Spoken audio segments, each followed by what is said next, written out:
Monsieur le Président, chers collègues, nous allons aussi contribuer au débat. Vous nous proposez donc de faire évoluer le Conseil régional des jeunes, compte tenu d'un certain nombre de points de dysfonctionnement identifiés, et nous ne vous cachons pas que nous sommes circonspects sur le bordereau proposé.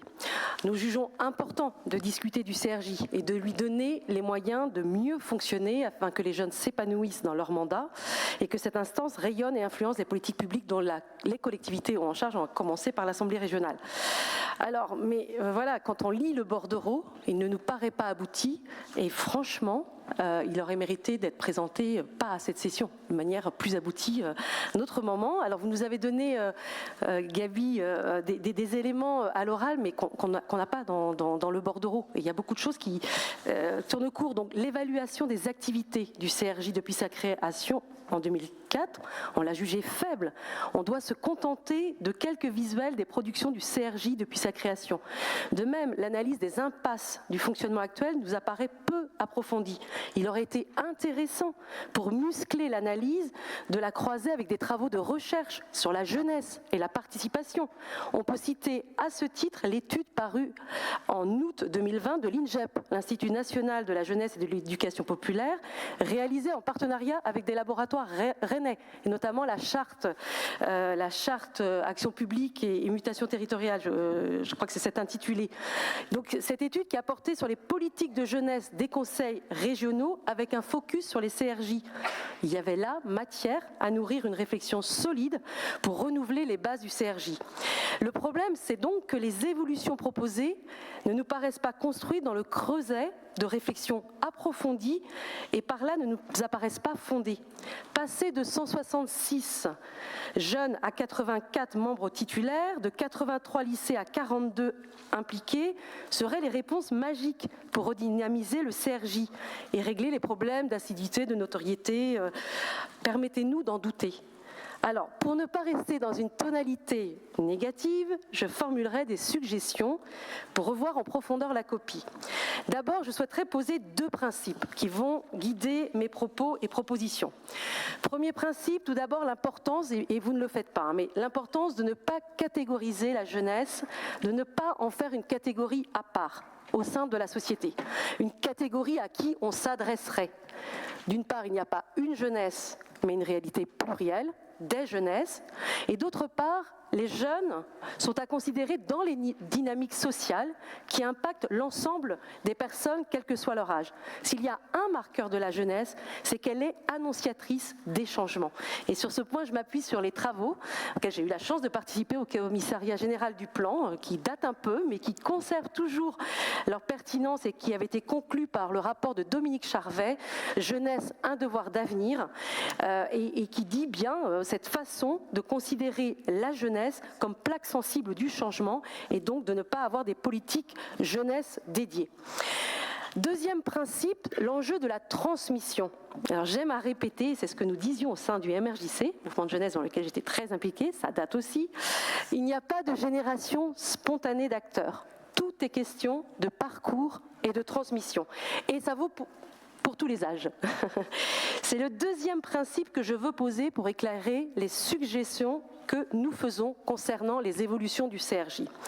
Première suggestion, il est nécessaire de travailler ce qui se passe en amont du mandat. Où un jeune, une jeune au CRJ, dans l'implication du jeune au CRJ, de telle sorte que ce mandat soit investi et accompagné collectivement. Alors vous l'avez dit à l'oral, il y a un effort qualitatif, mais ça n'apparaît pas dans le bordereau. Quel est le travail avec les lycées ? Particulièrement la vie lycéenne au sein des lycées pour préparer, alors moi je pensais que c'était encore des élections, en tout cas pour préparer les désignations, pour donner envie, pour donner à voir, pour accompagner le mandat d'une jeune pendant 2 ans. On n'est pas convaincu par le choix de lycée. Comment créer la dynamique et une culture de CRJ, ce qui demande du temps, avec ce choix temporaire de travailler avec tel ou tel lycée. Alors peut-être est-ce une opportunité pour investir les lycées volontaires, comme vous l'indiquez, Mais alors comment assurer une répartition territoriale et surtout comment éviter une situation de concurrence entre des lycées d'un même secteur géographique qui ferait acte de candidature? Et c'est peut-être inviter à une mutualisation pour porter des mandats de jeunes au CRJ à plusieurs lycées sur un territoire. Et d'ailleurs, le collègue Gaël Briand l'a suggéré au sein de la commission jeunesse. En tout cas, travailler ce qui se passe en amont du mandat, ou alors c'est plus un mandat, j'avais pourtant bien lu, il me semble, mais en tout cas, travailler ce qui se passe en amont de cet investissement pour un jeune, c'est aussi travailler à la diversification des origines sociales des jeunes. Quel aveu d'échec et quelle erreur quand nous lisons dans le document qu'il s'agira d'aller vers d'autres jeunesses, entre parenthèses, ceux des missions locales des FJT. Mais non, il faut créer les conditions pour que la composition du CRJ reflète une diversité de parcours. J'en arrive à ma deuxième suggestion. Intégrer les mouvements de jeunesse, gérés et animés par des jeunes, porteurs d'une histoire et de savoir-faire en matière d'éducation populaire.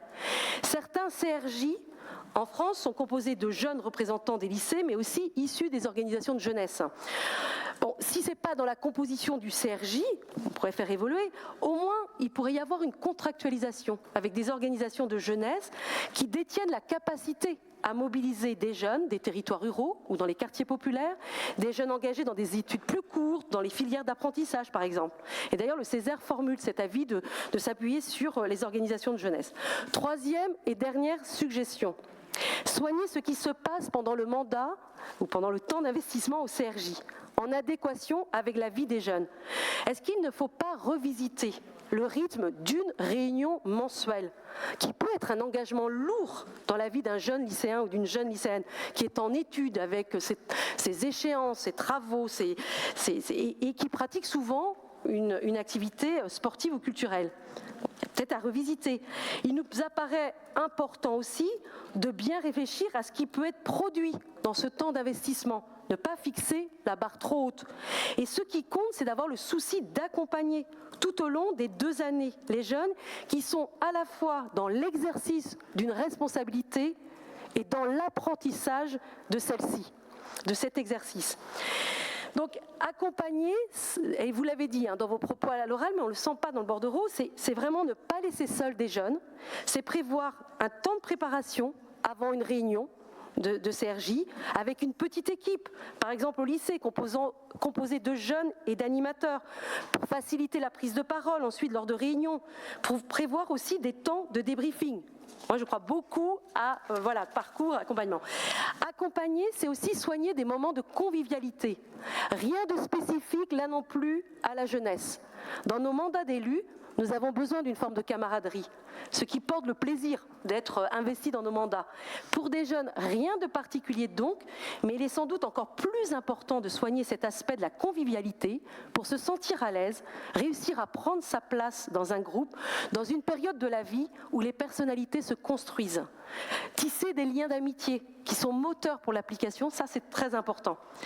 Donc voilà, question, dans quelle mesure nos recommandations et interrogations peuvent-elles être prises en compte dans les évolutions du CRJ?